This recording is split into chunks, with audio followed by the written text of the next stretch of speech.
Greetings from God's country at the gateway to the Ozarks in lovely Fairfield Bay, Arkansas. This is the Fairfield Bay Gadfly coming to you from the Fly Trip Studio with the Fairfield Bay Gadfly Presents. So, you say, Gadfly, where have you been? Well, the Gadfly has been busy with some things locally. I have also been busy with looking at the design and format of the podcast and coming up with something different. Now, even though something might be different in how I'm producing and writing this, some things remain the same. And one of those things is, of course, this day in history. Okay, today is July the 4th. So, I think that y'all can pretty much figure out what this day means in America. So we'll just pick another event. On July 4th, 1970, less than 3 weeks before my 1 year fully paid vacation in lovely and tropical Vietnam, one of America's favorite DJs, Casey Kasem, began his show, America's Top 40, at some Los Angeles radio station. I still listen to the show on satellite radio. Great show, and the music brings back a lot of memories. Now, let's look at some of the current events happening in America today. Of course, one of the main ones that we hear about constantly is Roe v. Wade. Now, the report or the decision on that was leaked a month before it was released.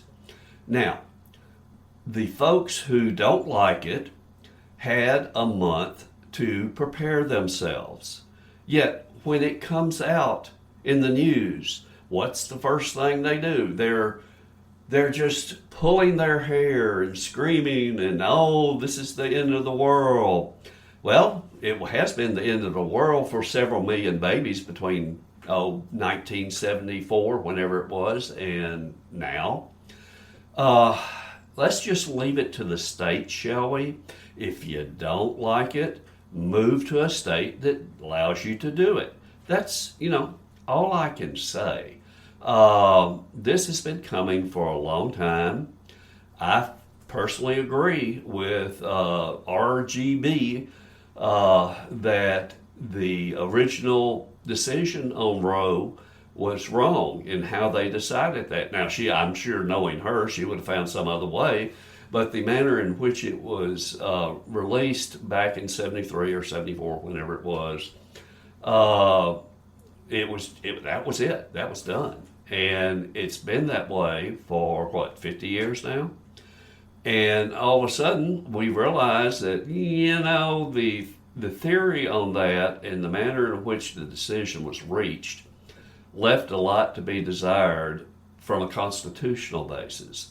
There is absolutely nothing in the Constitution of the United States that allows for the killing of babies like that, for abortion. And I don't apologize for how I feel about it. It's just, that's just how it is.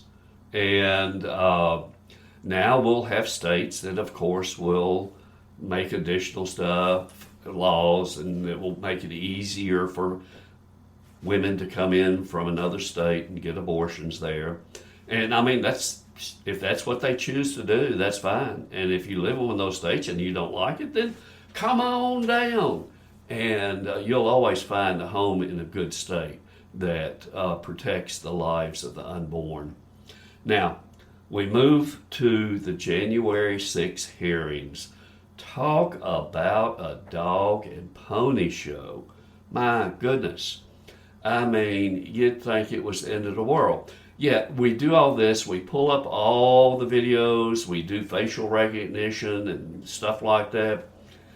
Yet we had the riots that occurred after the George Floyd debacle. And everybody's okay with that. They burned millions of dollars, if not billions of dollars of businesses. They destroyed people's lives. They kill people. And, this just doesn't make sense to me that we would spend this much time on what effectively was a riot, which the local authorities did not properly prepare for. Now, say what you will. If you want to call it insurrection, go right ahead. I say it was not. It was a riot that had gone wrong because, like I said, local authorities didn't do anything about it, didn't prepare for it, and you get what you get. And that's exactly what happened. Now, we switch gears a little bit, and we go to the school shooting and then the shooting at the grocery store up in New York. And those are terrible, terrible, terrible events. There's no question about it. Yet, we always turn, at least the media does and the liberal establishment does, look toward the inanimate object of the firearm that was used, rather than the craziness of the people who perpetrated these horrible events on society. It's not the gun. It's not the gun. Shall I repeat that again? And that is shown further by the recent Supreme Court decision on the Sullivan Law up in New York about the right to carry a firearm outside of the home. Of course, in our red states like Arkansas and other areas, we recognize that that right to arm yourself while in public. And if you've been to Little Rock or some places like that, you understand why people do that. Perhaps up here in the hills, it's not quite as bad, but there are things that happen bad up here. It's the same thing as they do down in the more populous areas of Little Rock and Memphis and places like that. So you have a right to protect yourself, a God-given right to protect yourself. Our founding fathers agreed to that, and that's why we have the Second Amendment. Now, we're really switching gears now. Monkeypox. Oh! I've seen some of the folks that have had this stuff, and it looks like they were wearing Crocs on their feet and went out in the sun and had all these little sunburn spots. I believe, according to what I've heard, it originated in Africa, somewhat like AIDS did. And there's been some challenges to monkeypox in that the World Health Organization believes that it is racially insensitive to call it monkeypox. And I don't know where they got that. I do know where they got that.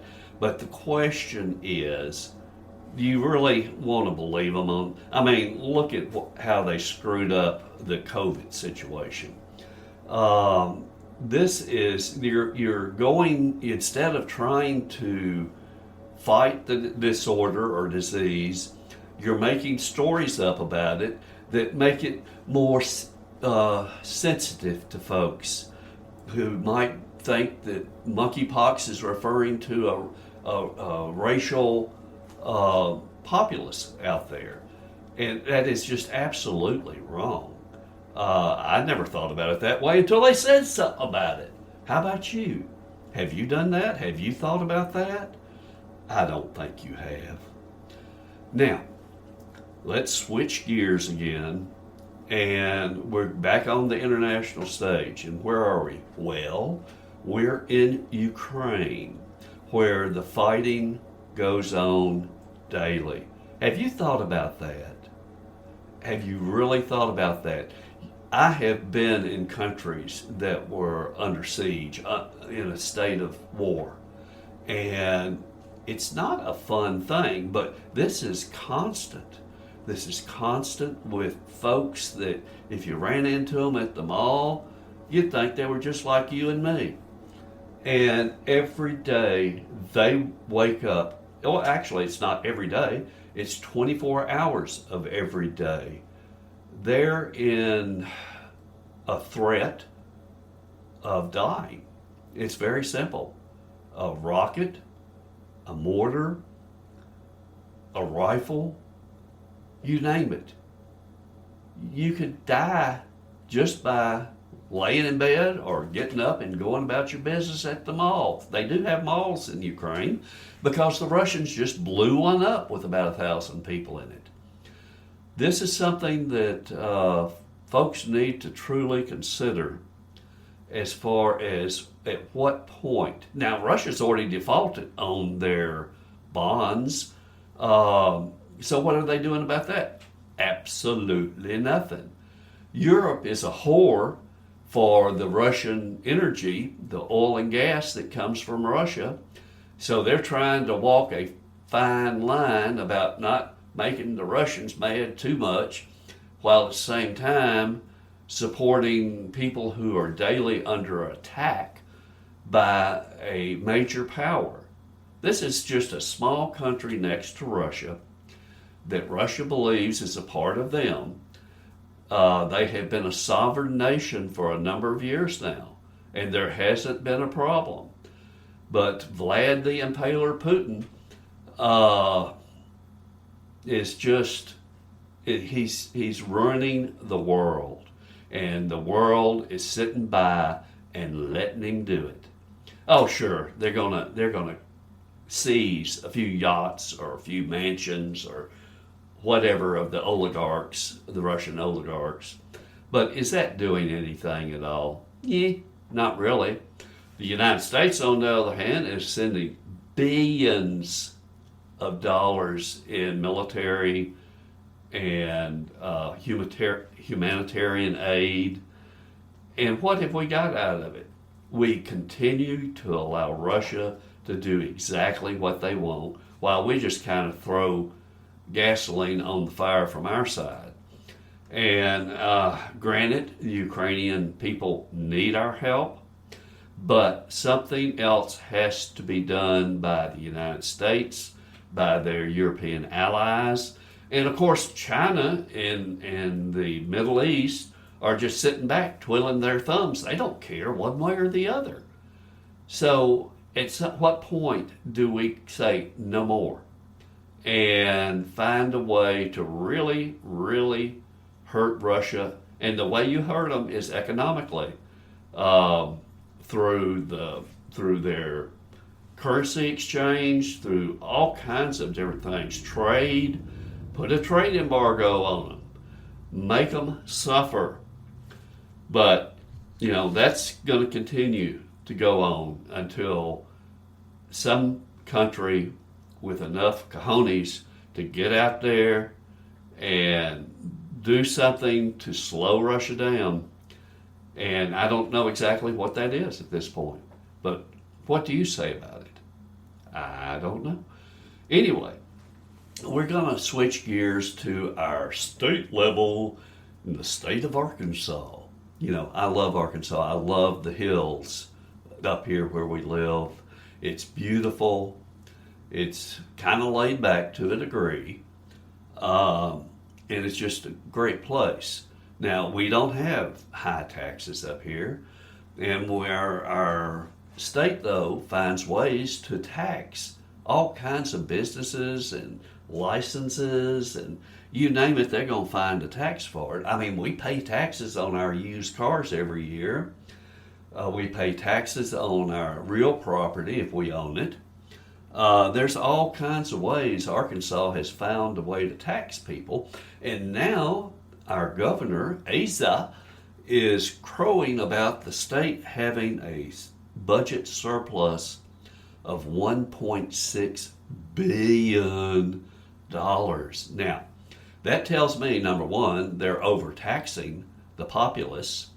Number two, they got to find a way to return some of that to the citizens. And my thought is there's a little over 3 million people in the state of Arkansas. And I know there's some cities that have twice as many people. But here in Arkansas, we have about a little over 3 million people. And I don't know exactly of that 3 million how many actually pay taxes or file taxes. But I think the state should offer a $200 to $300 tax credit uh, while maintaining some of their surplus. That would only bring it down about 400 to 500 million at current levels. Either that, or they can go in and they can start reducing taxes. What a novel idea! What can I say? It's just, but Arkansas has allowed this. Granted, I know it's in the Arkansas Constitution that you have to maintain a surplus, but it doesn't say how much. This is really getting out of hand with 1.6 billion. Can you imagine that? That is just so much money. And they have to find a way to either lower the taxes or return part of what they've taken from the citizens back to the citizens. Now, I haven't spent much time locally in our wonderful community of Fairfield Bay. We have recently had our community club board elections, which are now under challenge due to the manner in which the ballots were made, the manner in which the personnel who had access to the ballots is. The question remains, how did other board members find out how exactly or what exactly or the numbers were for individual voters? That is a real problem. And hopefully, with the current challenge under consideration by the election committee, that something will come out of this. I'm not holding my breath. As it stands right now, there should be several resignations from the board.